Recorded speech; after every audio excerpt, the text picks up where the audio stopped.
Giancarlo Gentilini e Maria Assunta Pace scendono i gradini del municipio di Viano, piccolo comune alle porte di Reggio Emilia. Lo sceriffo ha appena sposato, così la chiama ripetutamente, la sua Maria. Arriva lui per primo, gardenia all'occhiello e spilla degli alpini, saluta l'amico sindaco Giorgio Bedeschi, leghista in terra storicamente rossa. Ma io sento un sindaco della Lega, il quale ha sposato il Vangelo secondo Gentilini, Dio, patria e famiglia. Gentilini sposa a 88 anni, notizia che ha fatto il Giro d'Italia. L'amore non ha età, ragazzi miei. Auto bianca per la sposa che arriva visibilmente emozionata. Ecco ragazzi, vi presento mia futura moglie. Ecco. Ed emozionato è anche il sindaco che riserva allo sceriffo parole che toccano il cuore, poi la cerimonia entra nel vivo. Testimoni per lo sposo il figlio Antonio, per la sposa il figlio Mauro.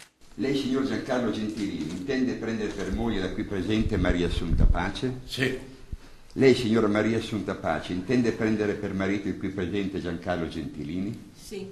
In seguito alle vostre risposte affermative, io, Giorgio Bedeschi, sindaco, ufficiale dello Stato civile del Comune di Viano, vi dichiaro in nome della legge uniti in matrimonio.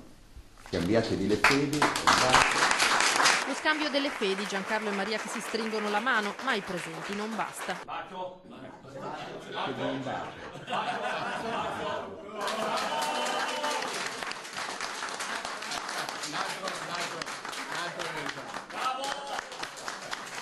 Nella vita ci sono momenti in cui l'emozione scoppia da sola, hai capito? È una cosa naturale.